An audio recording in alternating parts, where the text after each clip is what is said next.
It's Nikki here from Happy Hormones for Life, and it's World Menopause Day. So it's a busy day for me.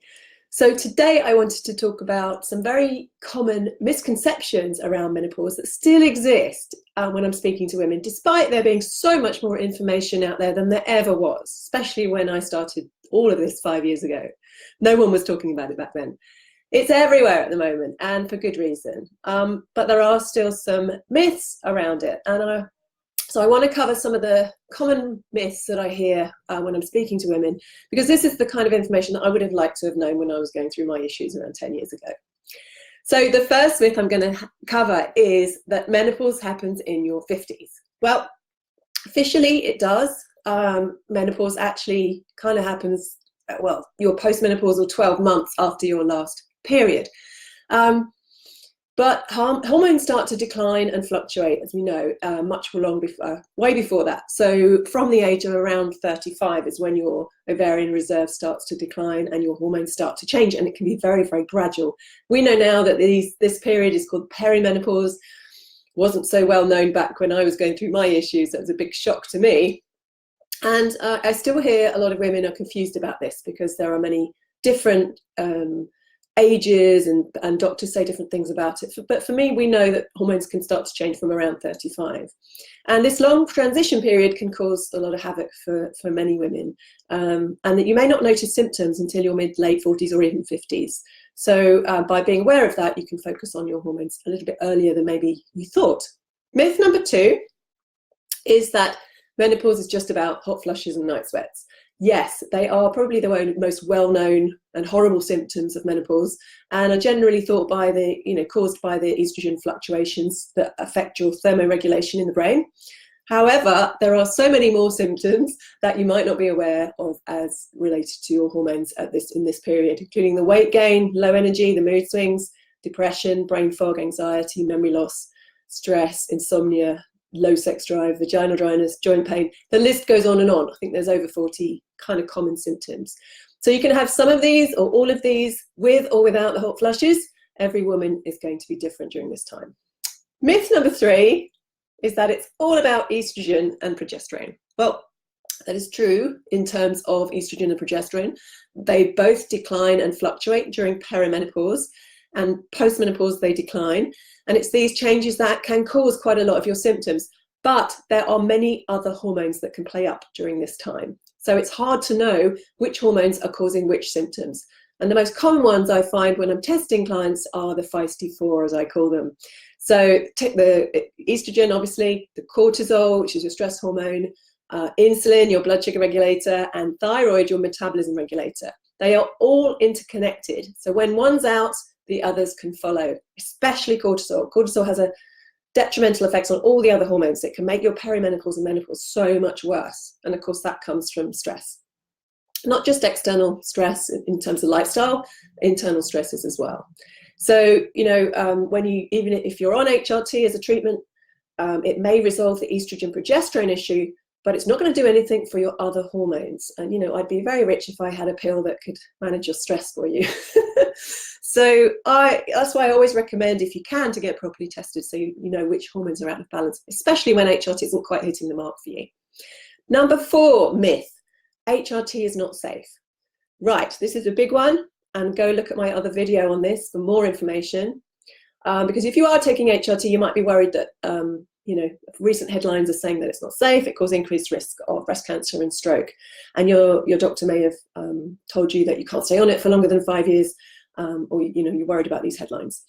If you're on the right type of HRT, it's perfectly safe. And the type that is associated with all these risks and side effects is the synthetic forms of estrogen and synthetic forms of progestogens. These are found in combined treatments or oral formats of estrogen. So if you are taking body identical hormones that your doctor can prescribe you, that's an estrogen-only gel or patch, or oral progesterone in terms of, it's called Utrogestan, there are no proven risks to your health at this stage, okay? So the myth that it's all of it is not safe is not quite true. Myth number 5 is that your diet can't make any difference. You may have gone to your doctor and said, oh, your only solution is HRT, you're not going to change much with your diet. I hear a lot of doctors saying that, or other professionals saying that. And, you know, it's just simply not true. Having a healthy diet with all the right nutrients to help your hormones work properly can make a massive difference, not only to your symptoms, but also for your future health risks. Whether or not you're on HRT, you need to be eating right for your own health and also to make that medication work better. Myth number 6 is that dieting is going to help you with the weight gain. You know, I hope this message is finally getting through because I've been talking about it for long enough. You know, the minute you hit 40, I know it's a struggle. It can be a real struggle for your weight. You know, things that you used to rely on in the past probably don't work anymore, and that's because your metabolism changes as you get older, and your hormones are changing too. So you've got more stress-related imbalances, and stress, we know, hangs on to weight for dear life, so it makes it really hard. And those other hormones too, any one of those other feisty four hormones can increase your struggle with weight loss. One thing we can't do though is rely on low calorie and low fat diets. They are the worst thing for women over 40. So you maybe lose a few pounds in the beginning, but it's just not going to last, and you're going to malnourish. So your hormones are going to be all over the place because they won't be getting the nutrients they need. So we want to get away from low calorie, deprivation diets, anything diet or low fat, and start thinking about foods that nourish your hormones.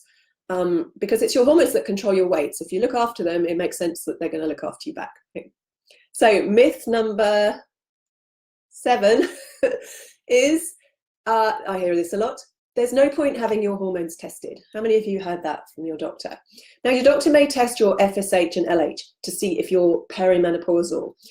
But for me, that's pretty useless because you know you're perimenopausal from your age, if you're over 35, and your symptoms. If you're having symptoms, you're perimenopausal. So that test isn't going to tell you much. And they often won't test your sex hormones, as they often say that there's no point doing that because they fluctuate too much. You may have heard that one as well. But the only testing available to them is blood tests, which aren't actually that helpful with hormones because you just take a snapshot of hormones that are in the blood at that moment. We use an amazing hormone test. It's the best in the world, and I absolutely think it's incredible because it's a urine test, and we do it over 4 points of a 24-hour day. And not only shows your hormone levels, but how they are behaving in the body and how they're metabolizing over the whole course of a day. So it's not a snapshot. It's also done in the luteal phase of your cycle if you're still cycling, or any time if you're not cycling. So we know where your hormones should be. So it's very accurate. It covers adrenal stress hormones as well, because we know what impact they have on everything, as well as sex hormones. So it's a very comprehensive picture and enables us to quickly identify any imbalances and put the nutrients back into your body that your body then needs to get you back into balance, if that makes sense. Obviously, these tests are only available privately, but if you can afford to get them done, they can save a massive amount of time and effort. And often they're the missing piece of that jigsaw if you've tried a lot of things already.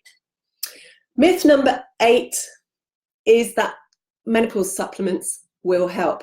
Now, many women I see in clinic are kind of taking over the counter kind of menopause formulas that are heavily marketed at women who are suffering.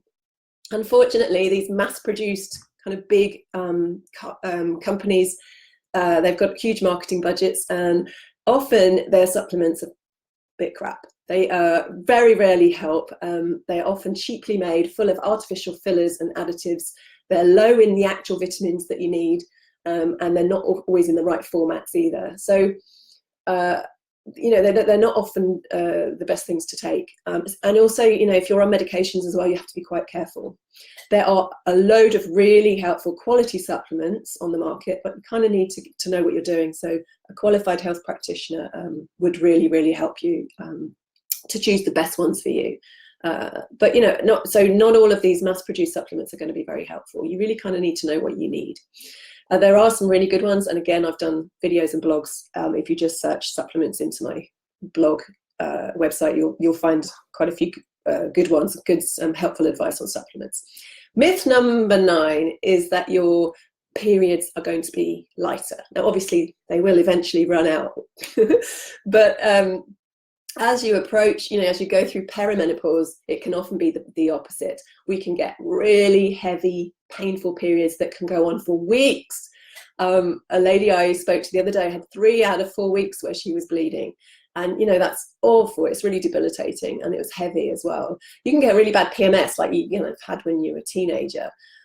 even if you've never suffered with that before. So what's all that about? It's basically your estrogen and progesterone ratio getting wider, so that it feels your progesterone is declining quicker than your estrogen. So you get this kind of estrogen dominance effect. You know, it's a bit like being a teenager, but without the raging sex drive for most of us. If you're on the Mirena coil, your periods may have stopped, or they may be lighter. The synthetic progesterone in that coil is not natural, so it's a synthetic one. It is localized, so it is a better option than a birth control pill, for instance. It may stop you ovulating again, so it does stop you producing natural progesterone. So you don't want to be on it for long term. And if you are on it, you're not really going to know where you are in your cycle, in your menopause journey. But I understand, you know, if you are suffering from heavy periods, it can be a good solution. Myth number 10, finally, is that there's nothing you can do about it. You just have to get on with it. And that was the case, you know, for our grandmothers or our great grandmothers. You didn't have a lot of information, and they didn't have a lot of options. So these days, that is so not true. There are so many things you can do, from cleaning up your diet to minimizing your exposure to household chemicals, to better managing your stress, to getting the right exercise, to taking the right supplements. Some simple tweaks to your diet and lifestyle that you want to be pleasurable, not difficult, and sustainable. That's the main thing. And that can make all the difference to your symptoms. So if you are suffering from peri or post or menopausal symptoms, then do ask for help. Please don't suffer in silence, because I see many women doing this. They don't know how to get the help, or they've been told to just go on with it because they've seen the wrong people, basically. So women are so critical to everyone around them. So we support and we juggle like crazy to make sure everyone else is okay. It's time to look after yourself, because you've got life expectancy is what, 82 or 83 for women these days. We've got a long way to go, so we want that quality of life to be the best it possibly can.